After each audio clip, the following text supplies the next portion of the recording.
ಇನ್ನು ಕಳೆದ ಸಾರಿ ಬೇಸಿಗೆನಲ್ಲಿ ಯಾವ ರೀತಿಯಲ್ಲಿ ಟ್ಯಾಂಕರ್ ಮಾಫಿಯಾ ಬೆಂಗಳೂರಲ್ಲಿ ಹಾವಳಿ ಆಗಿತ್ತು ಅನ್ನೋದನ್ನ ನಾವು ನೋಡಿದ್ವಿ. ಸೊ ಈ ಸಾರಿ ಕೂಡ ಆ ಟ್ಯಾಂಕರ್ ಮಾಫಿಯಾನ ಮಟ್ಟ ಹಾಕೋದಕ್ಕೆ ಏನ್ ಕ್ರಮ ಕೈಗೊಳ್ಳುತ್ತೆ ಬಿಡಬ್ಲ್ಯೂಎಸ್ಎಸ್ಪಿ ಅಂತ ಕಾದು ನೋಡ್ಬೇಕಾಗಿದೆ.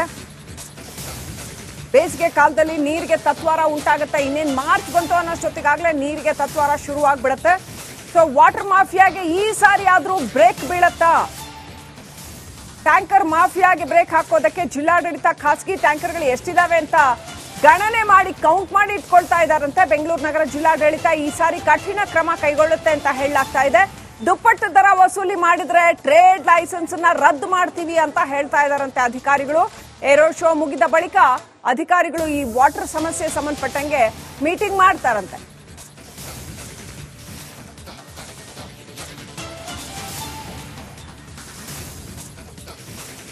ಇನ್ನಷ್ಟು ಅಪ್ಡೇಟ್ ಪಡ್ಕೊಳ್ಳೋಣ. ಪ್ರತಿನಿಧಿ ದೀಪ್ತಿ ತೋಳ್ಪಾಡಿ ಕನೆಕ್ಟ್ ಆಗಿದ್ದಾರೆ.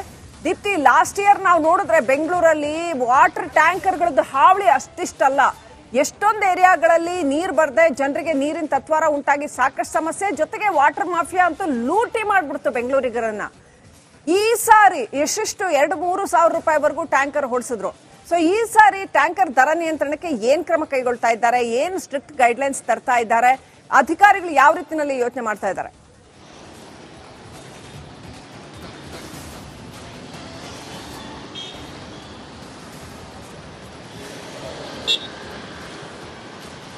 ಶ್ರೀಲಕ್ಷ್ಮಿ, ಕಳೆದ ಬಾರಿ ನೀರಿನ ಸಮಸ್ಯೆ ಸಾಕಷ್ಟು ಕಡೆಗಳಲ್ಲಾಗಿತ್ತು. ಈ ಹಿನ್ನೆಲೆಯಲ್ಲಿ ಟ್ಯಾಂಕರ್ ಮಾಫಿಯಾ ಒಂದು ರೀತಿಯಲ್ಲಿ ದುಪ್ಪಟ್ಟಾಗಿತ್ತು. ರಿಪಬ್ಲಿಕ್ ಕನ್ನಡ ನಿರಂತರ ವರದಿಯನ್ನ ಮಾಡಿ ಬಿಬಿಎಂಪಿಯನ್ನ ಪ್ರಶ್ನೆ ಮಾಡುವಂತಹ ಸಂದರ್ಭದಲ್ಲಿ ಅವರು ಜಲಮಂಡಳಿಯವರು ಬಿಬಿಎಂಪಿಯವರ ಮೇಲೆ ಹಾಕ್ತಾ ಇದ್ರು.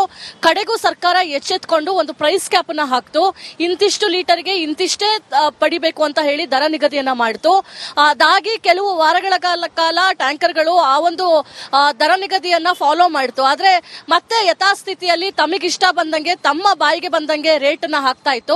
ಇದೀಗ ಮತ್ತೊಮ್ಮೆ ಬೇಸಿಗೆಗಾಲದ ಹತ್ರ ಬೆಂಗಳೂರು ಬರ್ತಾ ಇದೆ. ಈ ಬಾರಿನೂ ಕೂಡ ನೀರಿನ ಸಮಸ್ಯೆ ಉದ್ಭವ ಆಗಬಹುದು. ಈ ಹಿನ್ನೆಲೆಯಲ್ಲಿ ಜಿಲ್ಲಾಧಿಕಾರಿಯನ್ನ ಕೇಳಿದಂತಹ ಸಂದರ್ಭದಲ್ಲಿ ಇಲ್ಲ, ಈ ಬಾರಿ ನಾವು ಸಭೆಯನ್ನ ಮಾಡ್ತಾ ಇದೀವಿ. ಏರೋ ಶೋ ನಂತರ ಸಭೆಯನ್ನ ಮಾಡೋ ಮೂಲಕ ಈ ಬಾರಿ ಟ್ಯಾಂಕರ್ಗಳಿಗೆ ರೇಟ್ ಫಿಕ್ಸೇಷನ್ ಬಗ್ಗೆನೂ ಕೂಡ ಮಾಹಿತಿಯನ್ನ ಪಡಿತೀವಿ.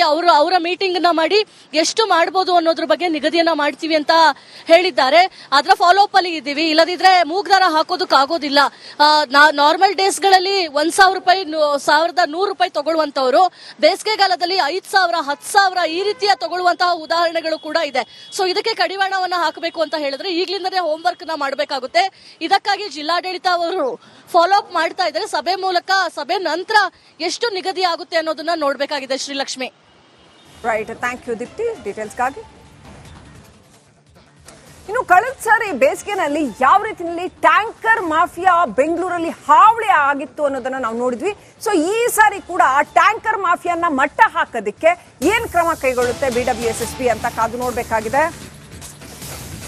ಬೇಸಿಗೆ ಕಾಲದಲ್ಲಿ ನೀರಿಗೆ ತತ್ವಾರ ಉಂಟಾಗುತ್ತೆ. ಇನ್ನೇನು ಮಾರ್ಚ್ ಬಂತು ಅನ್ನೋಷ್ಟೊತ್ತಿಗಾಗಲೇ ನೀರಿಗೆ ತತ್ವಾರ ಶುರು ಆಗ್ಬಿಡುತ್ತೆ. ಸೊ ವಾಟರ್ ಮಾಫಿಯಾಗೆ ಈ ಸಾರಿ ಆದ್ರೂ ಬ್ರೇಕ್ ಬೀಳತ್ತಾ?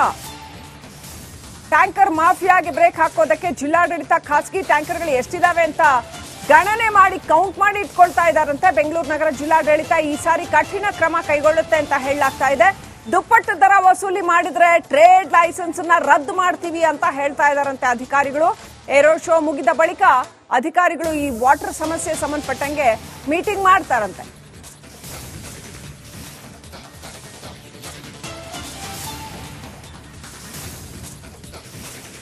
ಇನ್ನಷ್ಟು ಅಪ್ಡೇಟ್ ಪಡ್ಕೊಳ್ಳೋಣ. ಪ್ರತಿನಿಧಿ ದೀಪ್ತಿ ತೋಳ್ಪಾಡಿ ಕನೆಕ್ಟ್ ಆಗಿದ್ದಾರೆ. ದೀಪ್ತಿ, ಲಾಸ್ಟ್ ಇಯರ್ ನಾವು ನೋಡಿದ್ರೆ ಬೆಂಗಳೂರಲ್ಲಿ ವಾಟರ್ ಟ್ಯಾಂಕರ್ಗಳದ್ದು ಹಾವಳಿ ಅಷ್ಟಿಷ್ಟಲ್ಲ.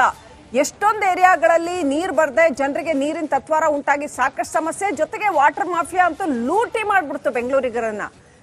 ಈ ಸಾರಿ ಎಷ್ಟೆಷ್ಟು 2-3 ಸಾವಿರ ರೂಪಾಯಿವರೆಗೂ ಟ್ಯಾಂಕರ್ ಹೊಡಿಸಿದ್ರು. ಸೊ ಈ ಸಾರಿ ಟ್ಯಾಂಕರ್ ದರ ನಿಯಂತ್ರಣಕ್ಕೆ ಏನ್ ಕ್ರಮ ಕೈಗೊಳ್ತಾ ಇದ್ದಾರೆ, ಏನ್ ಸ್ಟ್ರಿಕ್ಟ್ ಗೈಡ್ಲೈನ್ಸ್ ತರ್ತಾ ಇದ್ದಾರೆ, ಅಧಿಕಾರಿಗಳು ಯಾವ ರೀತಿಯಲ್ಲಿ ಯೋಚನೆ ಮಾಡ್ತಾ ಇದ್ದಾರೆ?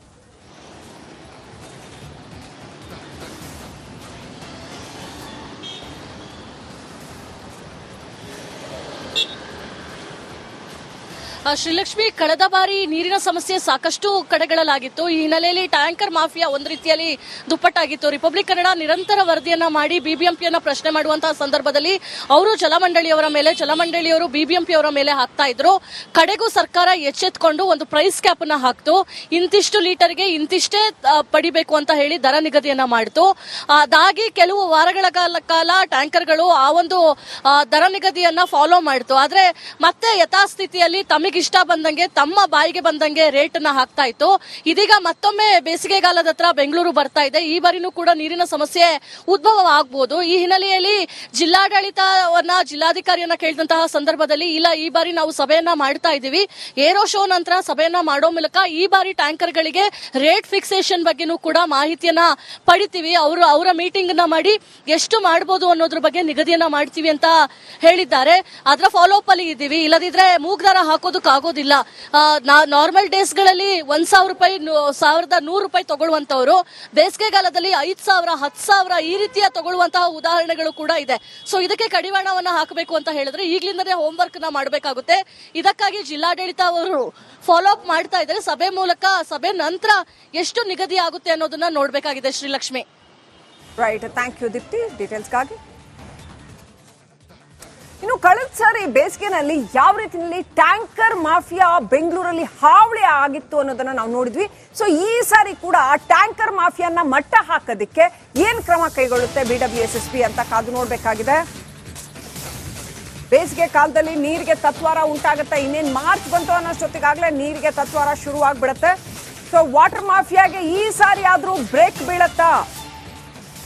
ಟ್ಯಾಂಕರ್ ಮಾಫಿಯಾಗೆ ಬ್ರೇಕ್ ಹಾಕೋದಕ್ಕೆ ಜಿಲ್ಲಾಡಳಿತ ಖಾಸಗಿ ಟ್ಯಾಂಕರ್ಗಳು ಎಷ್ಟಿದಾವೆ ಅಂತ ಗಣನೆ ಮಾಡಿ, ಕೌಂಟ್ ಮಾಡಿ ಇಟ್ಕೊಳ್ತಾ ಇದ್ದಾರಂತೆ. ಬೆಂಗಳೂರು ನಗರ ಜಿಲ್ಲಾಡಳಿತ ಈ ಸಾರಿ ಕಠಿಣ ಕ್ರಮ ಕೈಗೊಳ್ಳುತ್ತೆ ಅಂತ ಹೇಳಲಾಗ್ತಾ ಇದೆ. ದುಪ್ಪಟ್ಟು ದರ ವಸೂಲಿ ಮಾಡಿದ್ರೆ ಟ್ರೇಡ್ ಲೈಸೆನ್ಸ್ ನ ರದ್ದು ಮಾಡ್ತೀವಿ ಅಂತ ಹೇಳ್ತಾ ಇದ್ದಾರಂತೆ ಅಧಿಕಾರಿಗಳು. ಏರೋ ಶೋ ಮುಗಿದ ಬಳಿಕ ಅಧಿಕಾರಿಗಳು ಈ ವಾಟರ್ ಸಮಸ್ಯೆ ಸಂಬಂಧಪಟ್ಟಂಗೆ ಮೀಟಿಂಗ್ ಮಾಡ್ತಾರಂತೆ.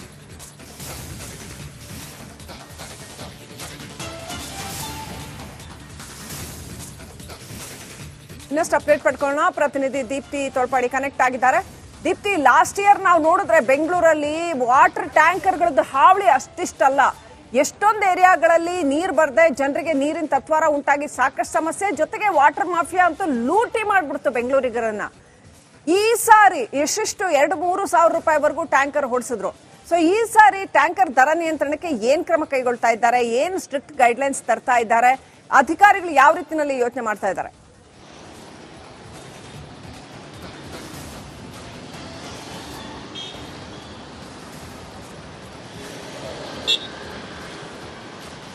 ಶ್ರೀಲಕ್ಷ್ಮಿ, ಕಳೆದ ಬಾರಿ ನೀರಿನ ಸಮಸ್ಯೆ ಸಾಕಷ್ಟು ಕಡೆಗಳಲ್ಲಾಗಿತ್ತು. ಈ ಹಿನ್ನೆಲೆಯಲ್ಲಿ ಟ್ಯಾಂಕರ್ ಮಾಫಿಯಾ ಒಂದು ರೀತಿಯಲ್ಲಿ ದುಪ್ಪಟ್ಟಾಗಿತ್ತು. ರಿಪಬ್ಲಿಕ್ ಕನ್ನಡ ನಿರಂತರ ವರದಿಯನ್ನ ಮಾಡಿ ಬಿಬಿಎಂಪಿಯನ್ನ ಪ್ರಶ್ನೆ ಮಾಡುವಂತಹ ಸಂದರ್ಭದಲ್ಲಿ ಅವರು ಜಲಮಂಡಳಿಯವರ ಮೇಲೆ, ಜಲಮಂಡಳಿಯವರು ಬಿಬಿಎಂಪಿಯವರ ಮೇಲೆ ಹಾಕ್ತಾ ಇದ್ರು.